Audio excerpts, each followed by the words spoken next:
Ooh, good evening and welcome to another episode of The Woo. I just finished my drink there, but I've just come back from a run, so please excuse the scruffiness. I'm just finished stretching down and I thought I'd introduce this next episode quickly. A little bit different this week. It is a episode showing something I did on the weekend, which is sort of part of my whole training camp. And I went for a gait analysis, a little collaboration with my local up and running store. I thought it'd be a good idea to go down to the store because I've never had a gait analysis, and you might have heard that term banded around. You might have known someone who's done it, or you might have been in your local running store and seen like the treadmill set up and seeing someone on it and thinking, what's it all about? Well, today in this episode, I'm going to go down myself and have one done because I've never had it done. So it's going to be interesting to see what sort of things I can find out about my running gait. So yeah, let's head to the footage right now.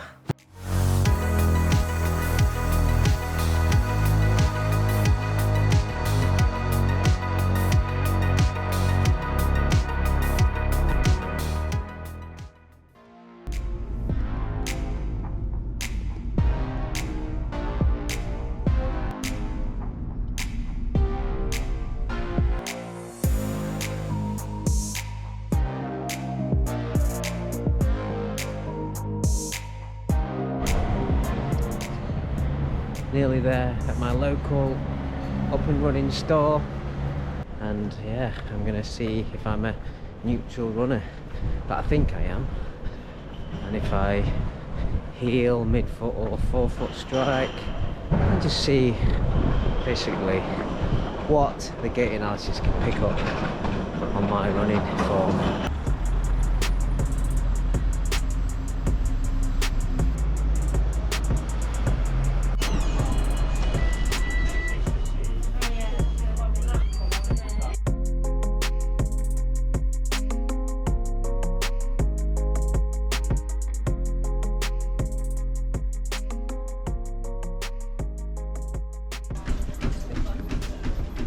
So I'm just in my local up and running store now. Yeah, it's pretty busy today, so when Helen gets a chance, I'll give her a holler and we'll try and get a gait analysis done. Alright Helen, as you know, I've come down to my local up and running store. Yeah. You know I'm here to do a gait analysis that I've never done before.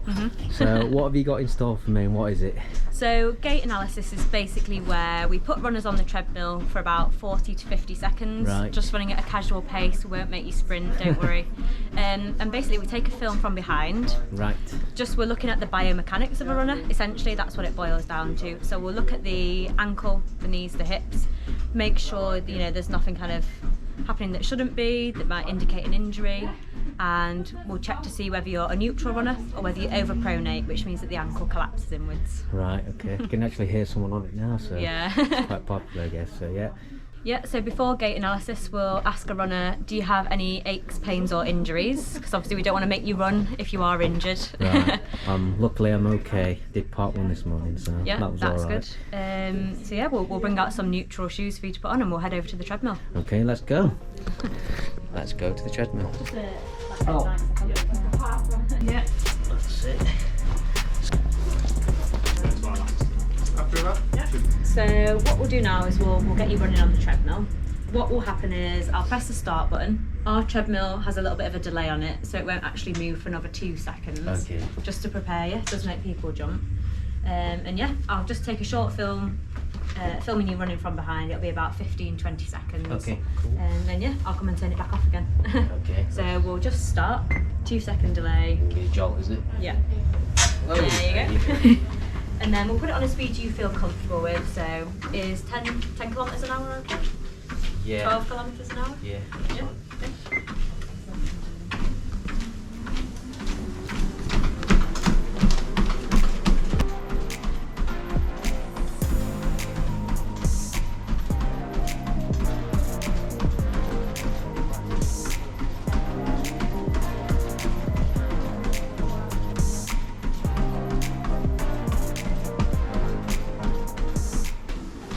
Slow you down into a walk and just do a nice gentle start. There we go. Okay. So now we've got the footage of your gait analysis here.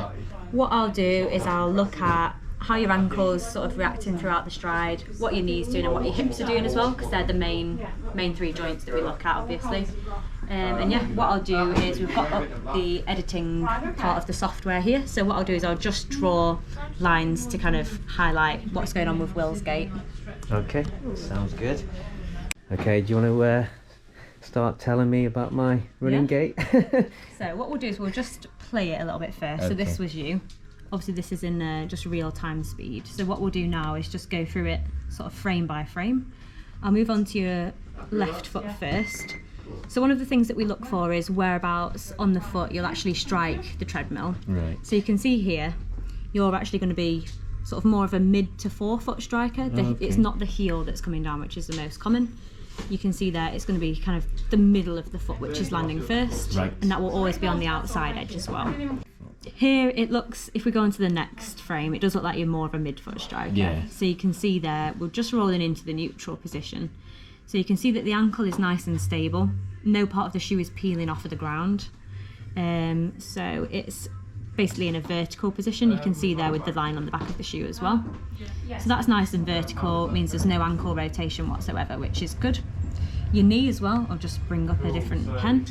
You can see that the knee there, it's very, very straight. It's not kind of twisting inwards, which would indicate a bit of pronation as well. Okay. Your knee's facing forward. You've got daylight between your right knee and your left knee, which you can just see there. And as well, your hips are quite straight, so I'll just move that there as well.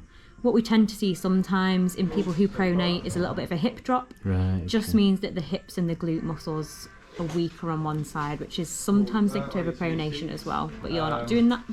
I'll just go through your right foot as well, because some people can be different. Yeah, I always think that my right foot is the one that gives me problems, so it'd be interesting to see what this picks up.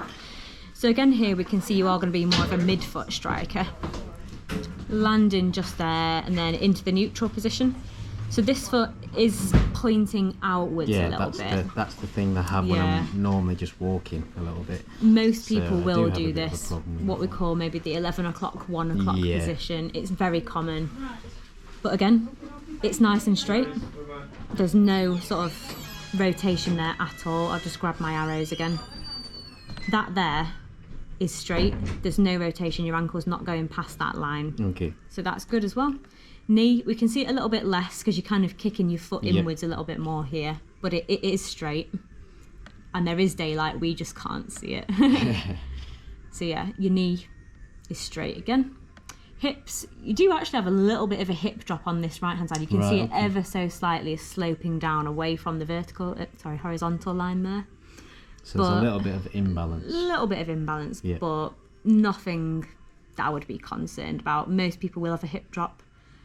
People aren't perfect, our bodies aren't symmetrical. One side will probably be a little less stable than the other. On one of the shots I could have gone onto the forefoot a little bit. Yeah, and that strike pattern can change. For example, if someone's normally a mid-foot striker, as you get more and more tired, maybe you're doing a long race, half marathon, you can start to become a heel striker as well, because it's easier for the body. But yeah, the strike pattern, it's not set in stone. Yeah. But definitely officially a neutral. I would say so, yeah. Based on this, there's no ankle rotation, no knee rotation, so yeah, definitely officially neutral. Okay, cool. So what does that mean for running shoes then? So for running shoes, at this point, once we've done the gait analysis, we ask a few more questions. So for example, how long are you running for? Right. Have you got any races planned? Okay. What sort of cushioning would you like? Essentially, what are you looking for from the shoe? So once you've got your category of sort of pronation, then you sort of then we can start go to down tailor that it path. a little bit. Yeah. Okay, that's great. So let's move on. Shall we move on to that then and have a look? Let's move on. So what sort of running will you be doing is the main question. Most of the time it's the longer distance stuff. Obviously marathon training this year. Long runs, but I like to pick up the pace. Tempo work in the long run, really. That's my favourite type of run and favourite type of shoe. Yeah, long run sprinkled with some tempo bits. So. Yeah. A good option might be something like the Endorphin Speed from Saucony. Oh, right. So it's not a carbon plated racing shoe, but it actually has a nylon plate in there. So it means you can go snappier, but it's a bit more versatile. Another good one that we might look at would be something like this one, the Adidas Adizero Boston. That's a similar sort of thing to the Endorphin Speed, so really cushioned, but can also do some faster stuff in the middle. Yeah. We might look at something like this, the Mizuno Wave Rider, which is a little bit more of a traditional shoe, but it's nice and soft. You're going to get the protection for your long runs, but the wave plate means, again, it can do some quicker stuff if you need it to as well. That's the sort of shoes that you'd recommend after the gait analysis. So all the questions we ask in the gait analysis basically point us in one direction for the runner, and we can bring out a few shoes that suit. So normally, I'd get the shoe. I'd probably pick one of these shoes and then try it on in the store, then go on the treadmill. Is that what? So we'll bring out sort of the shoes that we've picked out in your size, and you can try them on, wear them around the shop, and go on the treadmill to test them out as well. Yes, that's what normally would happen, and then if sort of I liked a shoe, I'd probably maybe go with it, or if I didn't like it, want to go home and think about it. Yeah, you can do that as well. There's no obligation. Right, that's cool. Yeah. Well, that's it. Me done. So thanks for your time. Thanks for having me down. It was quite useful for me to see me on sort of the screen and see the little imbalances I've got, and officially get my result that I am a neutral runner. So yeah, thank you very much. Yeah, you're very welcome. Any other runners as well, if you're a new runner, or maybe you've had your pair of shoes for a while and you're not sure what your gait is, just come down to your local store. Gait analysis is free. You're not under any sort of obligation to buy trainers. We here at Up and Running just want to make sure that people run in the best they can, really, and gait analysis is the first step to doing that. So. Fantastic. Well, thank you very much, Helen, and I'll see you soon. Bye. So yeah, I hope you enjoyed watching that episode. I hope it gave you a better insight into a gait analysis. Like I said, I've never had one.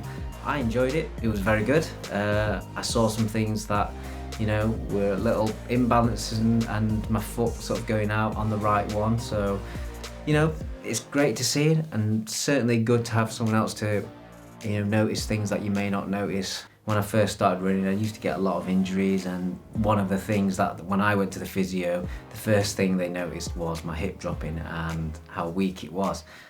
So yeah, it was interesting that there's still a little bit of imbalance going off there.